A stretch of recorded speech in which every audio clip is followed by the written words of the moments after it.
بسم الله الرحمن الرحيم الحمد لله anigoo ah magacayga Cabdimaalig Cabdullaahi oo jooga hadeertaan oo jooga Garowe dawladda Puntland alxamdulillah ilaaha ma hadda iska leh anagii oo ka soo baxsanay dalka Eritrea oo nala qalday oo nagula qalday si xaqdariya oo nagula dhahay qadar baa lidin qaadayaa qadar nalama qaadin waxa nagala rogay Eritrea kadib dhibaatooyin fara badan iyo jirdil iyo dhibaato iyo wax walba waa soo aragnay alxamdulillah maamooyinka Soomaaliyeed ee waxa uu sheegayaa ee caruurta ay ka maqan yihiin inay caruurtoodii ay u doodaan ee si degdega in loogu keeno caruurtoodii marka intaas waa uu sheegayaa maamooyinka Soomaaliyeed aniga xerada waxaan maray militariga rag ugu horeeyaan kamid ahay waxaan maray xerada militariga ee xerada commandada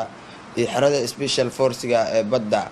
intoodii waa soo wada maray intaasna waxa ku soo wada kulmay dagaal iyo rafaad iyo dhibaato iyo silac iyo saxriir ma faan iyo jirdil wax walba anigoo ku soo kulmay alxamdulillah maanta hadda ka soo baxsaday waxa si aad boqolkiiba boqol ii soo dhaweysay dawladda Puntland waan u mahadnaqayaa dawladda Puntland waan u mahadnaqayaa aniga waxa ka tagay muqdishaan deganaa reerkay muqdisho degan yahay hooyaday muqdisho aabahay ciidaydo dhan muqdisho wada degan yihiin waa ka marka dhibaatada sida caashaysan maxay dadka la wadaag maxaa dad baa nagala laayay dadka nagala laayay waxa waaye annagii waxa isku dhacnay raggii Eritreaanka markaan isku dhacnay Eritreaankii dagaal baana dhaxmaray annagii dhagxaana wadanay Eritreaankana qoryo iyo baakaami iyo sabano ee noo soo baxsadeen iyo bambooyin bambada iyo xabadihii nala dhaceen alxamdulillah oo waxaa naga dhimatay rag adiga ilaa tiro gaarayso 12 qofood ilaa ay dhaawac oo gaaray adiga 50 iyo 60 meelahaas alxamdulillah ilaa hadda meesha daawo ma taalo oo wax ma taalo ilaa hadda rag baa isbitaal ku jiro rag baa jaban rag baa gacan la rag baa lugla ilaa hadda rag baana wax arkin oo dhul hoostiisa ku jiro marka dawladda Soomaaliyeed annagii waana la qalday rag la qaldo caruura oo wax baranayaan ahayn waana la qalday dawladda Soomaaliya waxna qalday waa Maxamed Cabdullaahi Farmaajo iyo ninka la yiraahdo Fahad Yaasiin marka waxaan ka codsanaynaa dawladda Soomaaliyeed inay xuquuqdeena iyo dadkaas inay meesha ka soo wado si degdeg ah ugu soo wado oo ummadda Soomaaliyeed iyo hooyooyinkeena ay ka maqan yihiin wiilasha marka intaas dawladda ka codsanaya alxamdulillah waana mahadsan yihiin dawladda Puntland iyadana soo dhaweysay haddana waxa la joognaa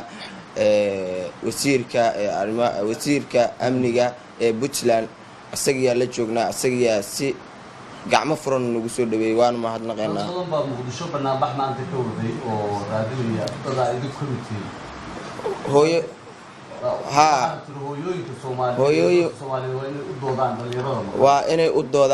inay u doodaan si zaa'id ah ay ugu doodaan muddooyin ilaa iyo adiga madaxtooyada in lagu naqnaqdaan ka codsanaynaa ee raggeedii caruurtoodii ee meesha ku raafaadsan ee ku silacsan rag baa indhala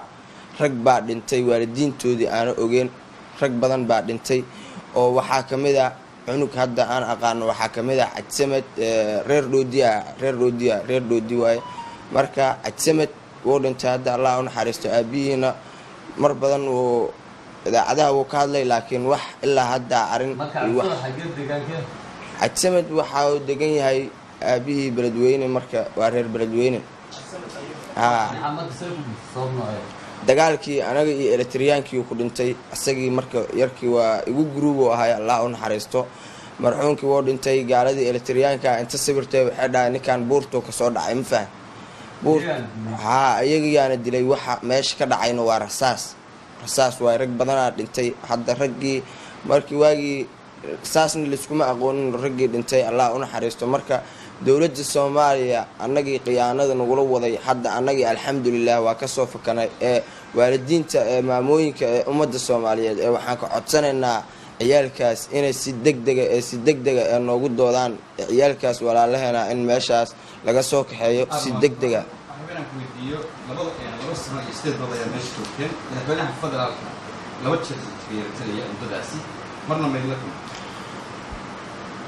anigi adiga 2 sano iyo 8 bilood waa jiray 2 sano iyo 8 bilood waa jiray, laakiin madaxweynaha wuxuu noo imaaday 3 mar oo noo imaaday. dhoolatuskeena tusinaa waxaan oo elektriyaanka eena baran waa tusinaa, waan gaardinaa. markuu gaardiskeena oo arko heesta calanka nagu soo gala, heesta calankii markii nagu soo galana waa wax kale eray kale noo dhiimaayo. annagiina buuma ii garanaa wadanaa horteena saas ku soo hor istaaga. asagiina madaxweynihii waa dalka Soomaaliyeed. garama iyo dhar labisa ma haysano, wax labisa ma haysano. inaad dayacannahay oo meesha aan ku rafaadsannahay oo aan ku silacsannahay wax walba u jeedaa madaxweynaha. wax kama dhihi karo, ma fahantay? waxba kama dhihi karo madaxweynaha. marka ummadda Soomaaliyeed waxaan ka codsanaynaa meeshaas ciyaalkaas si degdega in meeshaas loogu soo kaxeeyo.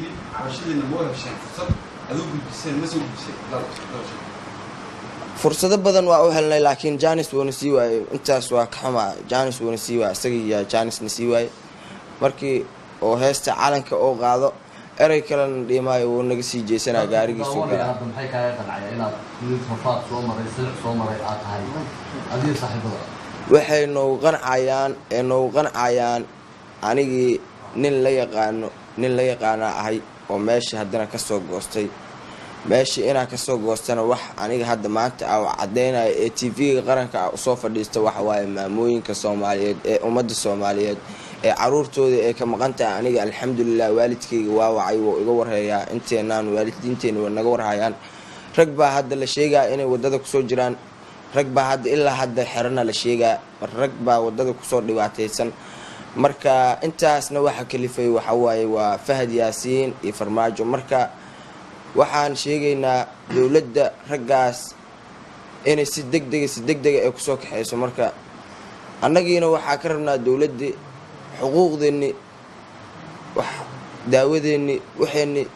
wax walbana waa ka rabnaa dowladda. annagiina waa ilaa reer maxkamada waa isla tegi doonaa insha Allah hadduu Ilaahay nafta nagu simo.